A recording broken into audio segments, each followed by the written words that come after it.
Okay, guys, I've created this lecture just to go through the various stages of importing. The reason why I've done this is because people will start at different stages in this importing business model, depending on a few things, primarily your budget. If you've got more money, then you can probably start a little further down or a little further up the ladder.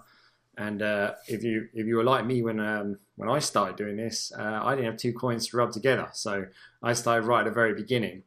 But yeah, it also just gives you an overview of where you can take this kind of business model and how far you can take it, and gives you a good overview and an insight as to what you're letting yourself in for. Okay, the importing models. Choosing the importing model that you want to start with is very much down to your own circumstances. We will cover each one in detail, but advise you to start small and build. I always say that. I always say test the ice before you start walking on it.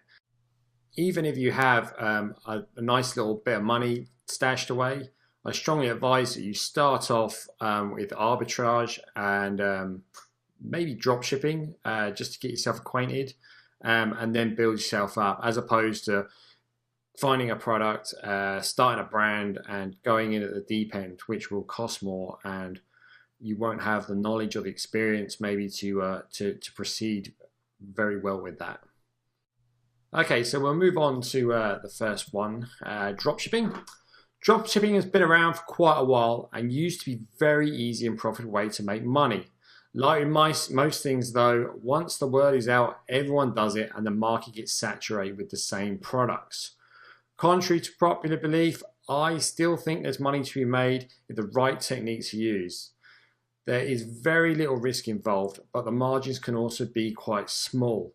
Drop shipping is still something I still do now and again.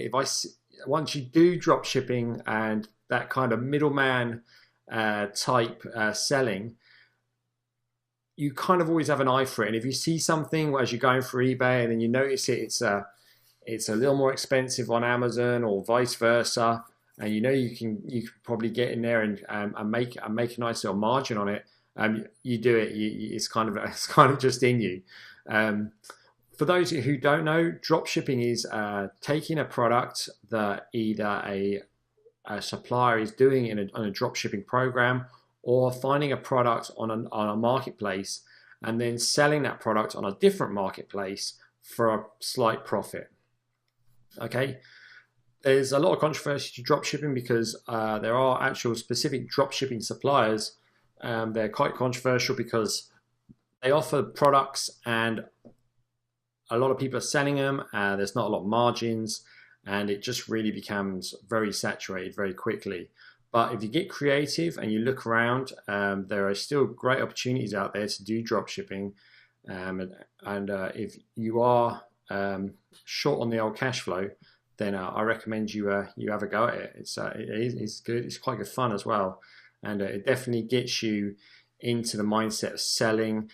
And there's obviously going to be other people there selling the same products as you, and you're going to be competing with those guys. So yeah, it's a good starting block, but it's not something we're going to be doing in this course. We're going to be heading straight on to arbitrage. Now, arbitrage selling is harder to find products because you want to find a product with a supplier as opposed to finding a product that's already been sold or being that is already selling. I'll read the text. It's harder to find products with arbitrage importing, and that is the key to making it work. Once you've found your winning product though, making money is pretty easy. The profit margins are much higher, and once the work has been done, it can also be very automated. There is also more risk involved, as unlike drop shipping, startup capital is required. Okay, so like we said in previous lectures, there is money obviously needed to buy your initial stock in arbitrage, but also in previous lectures we've seen that it's not that great deal. There is very low MOQs out there on a lot of products on Alibaba, and that's becoming more and more of a common thing. Whereas a few years ago it used to be thousands, minimum order quantity was thousands. Now you're seeing a lot more minimum order quantities being being quite low, being much more easy to obtain. We do show you ways to lower that anyway in this course, but yes, you do need some startup capital, which does inherit some risk. But on the flip side, the reward is excellent. You can make an immense living and an awful lot of money just off of arbitrage selling, bringing those products over and selling them at a good markup on eBay, Amazon, and a lot of other marketplaces. So yeah, the arbitrage is definitely a great place to start, and for a lot of people it's where they like to sit for the entire time. They don't want to move on, and I don't blame them. But moving on, you can go on to private labeling. It is very much a natural progression from arbitrage. Importing. The private label method involves modifying your chosen products by way of color, shape, and design. It also has the beginnings of starting a brand, as you can add logos, etc. This gives you a great platform into launching a fully fledged business. You'd probably be having a fully fledged business anyway, but a fully fledged business is in a brand, an international name, if you will. Having this competitive advantage is easier and cheaper to do, and the rewards can be substantial. Okay, private labeling it differentiates your product from the competition. You can then bundle your products with other products and really come into the marketplace with a unique product that's completely different, and you can modify packaging as well. So yeah, private labeling is definitely the way forward. It costs more to do private labeling because a supplier has to make changes to how it produces the product. So it will in turn charge you for those privileges. It's not too much. Colors and adding your own logo on that per unit, not that great. Not a great amount of money, but it does add up. The reward is excellent if it's done correctly.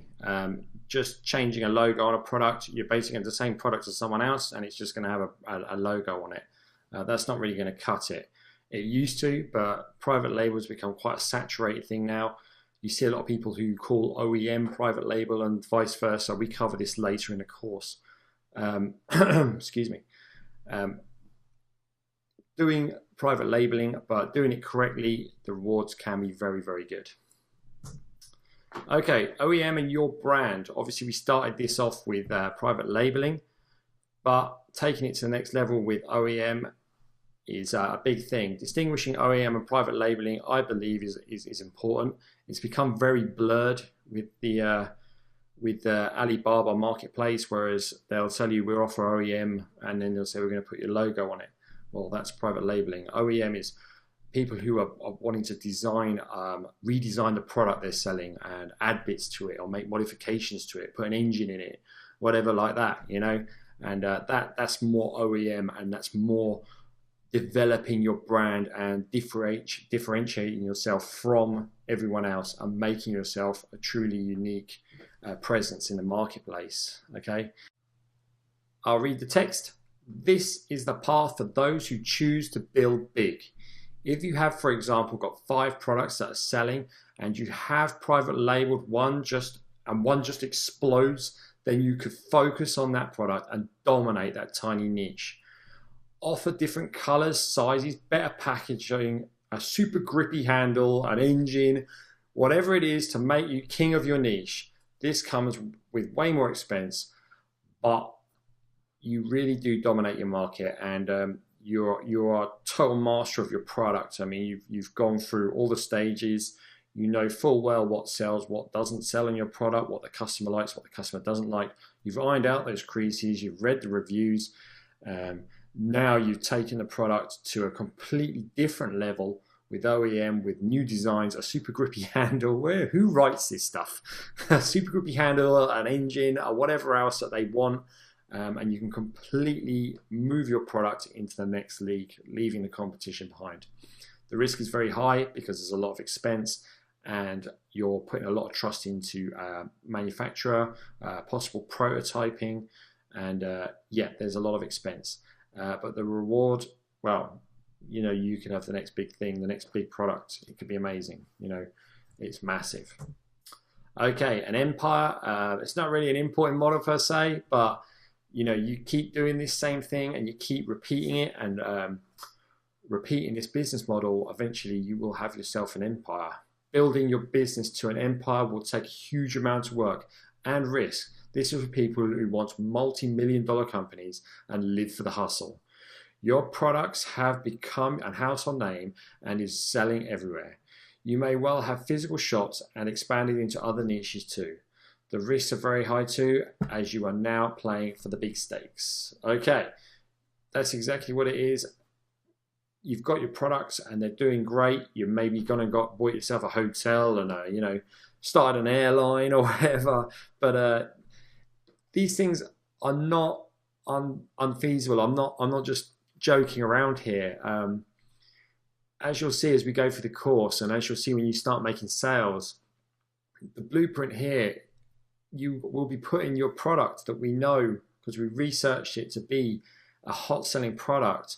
We know it sells well. It may have faults, but that's great because we can work on those later in the course and later in the product's life, to put this product in front of millions of eyes, all over in different countries, all over the world. It's totally feasible to do that now.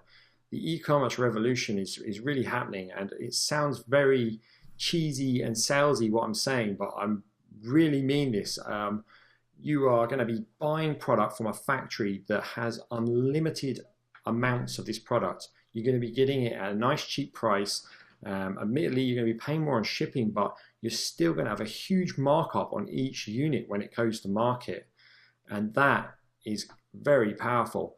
Combine that with the sales strategies that we're going to go through, and you're going to have a huge edge over anyone else on eBay, Amazon, and that, and be one of the top sellers. The money's there to be made. The opportunity is there to be taken. And talking about buying hotels and having an empire and things like that, that's not unfeasible. And I want you guys to think like that. I want you guys to drive forward and take what's there. Okay, I personally am doing this myself, and I love it. I love every minute of what I do here, and I want you guys to do that as well. Okay, I will see you all in the next lecture. Thank you for watching. Goodbye.